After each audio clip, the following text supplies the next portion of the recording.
We're here at Roosevelt Elementary School. And you're watching Time Warner School Sports Net, Channel 13.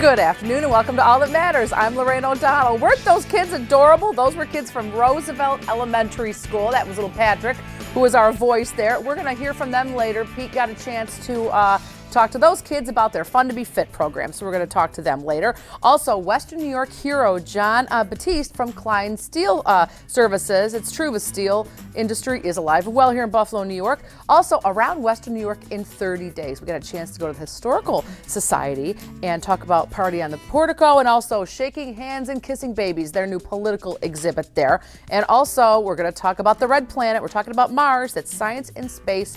Earth invades Mars. So make sure you stick around for that.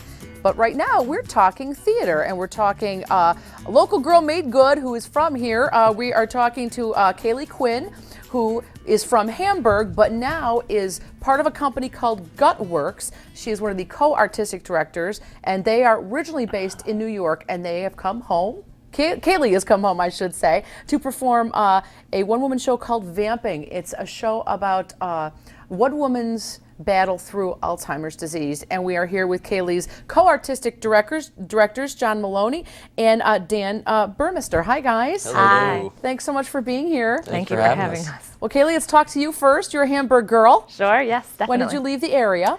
I graduated from Frontier High School in 1999, and after that went to the University of Rochester. So stayed in the Western New York area, and then after that went to graduate school out in Northern California. Okay, so you're not even 30 yet. No. Okay, so how does a girl who's not even 30 yet start doing this show about Alzheimer's? Talk to me about that transition. Sure. Well, when I got out of graduate school and had studied theater and figuring out how to start doing it and making my own work, the graduate school that I went to was for creating your own theater, so that if you couldn't find a job, that the audition didn't come through, to make something yourself, to not wait around.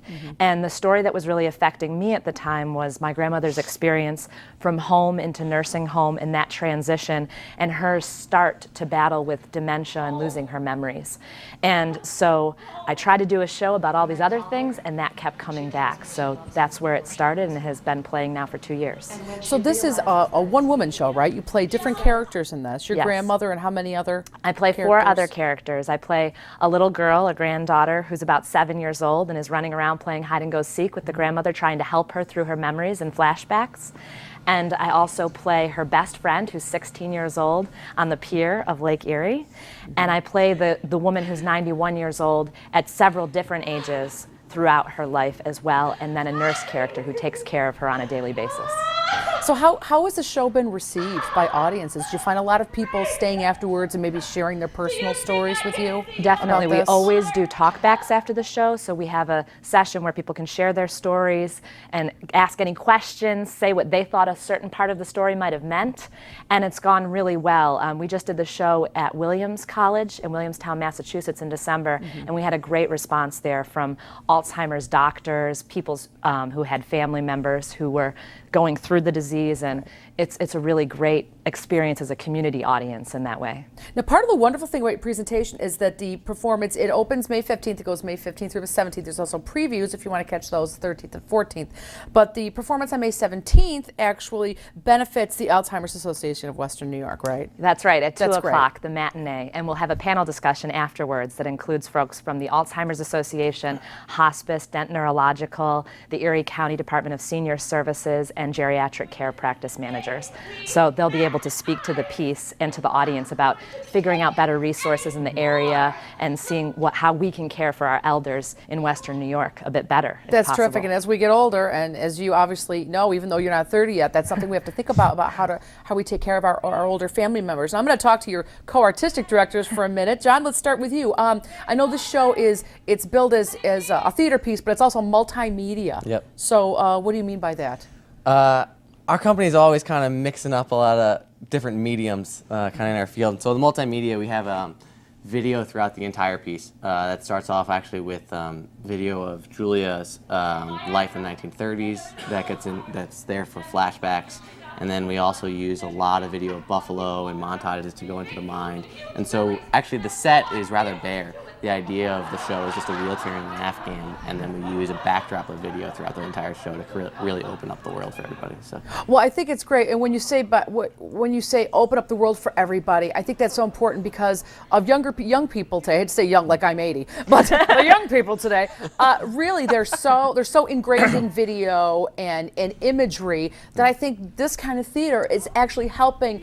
I don't know. What do you think about this, Dan? Is helping to bring younger people to the theater? Well, I think one of the really great parts about moving towards video and lights as part of the set is, you're right, it is part of the times that we're in, and it also, for us, it makes it easier to take it on the road to bring it to places like this, because you're not bringing around something like a set with you everywhere. Right. And I think theater in general, it's interesting to move further and further towards that kind of look for yourself. So you're creating the set out of the lights and the video. Right, and you're moving into the future with the technology that's already exactly. here. So and you really John edited and directed all the video together himself, and he Oh, fantastic. put all that together. Well, and that had to be quite a feat too, because I mean, if you're talking about imagery from the 30s and 40s as well as present day, that's a lot of work. Yeah, it is. At the same time, it's a lot less than trying to be 5 different people at once. So There is that. so I mean, it's honestly the three of us, we just pretty much kind of, we kind of come from a little bit of diversity, and so put the three of us together, and we hope to be able to bring a well-rounded,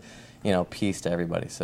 So quickly as we wrap up, how did the three of you get together? Is it just the three of you that you are GUTWorks? We are GUTWorks. You are GUTWorks. Okay. We're definitely the founding members, and we make it happen all year. And then, depending on each show, we bring in designers and other actors and stuff like that. So the company ebbs and flows, but it definitely, its core is us. Yeah. And GUTWorks, is this just theater from your gut? Is that what you're thinking? Exactly. That's what we Yeah. say. Yeah, we Visceral got theater. That's right. visceral Excellent. stories. So Terrific. Thank you so much. You're and welcome. This is really an important subject that all ages, that everyone should really see and think about. And thank you so much for making that benefit for the Alzheimer's Association. you're welcome. They're good friends I of hope ours here on the show. hope people come join us and have the Terrific. experience this weekend. Terrific. Please. So it's a road less traveled theater. If you've never been there, it's very cool. It's at the Market Arcade. It's one of the old movie theaters in the Market Arcade Cinema downtown Buffalo. So you can catch a preview the 13th and 14th, and then regular shows are the 15th through the 17th, again at the Market Arcade. And you can get tickets at www.brownpapertickets.com, or you can probably just go to the door too.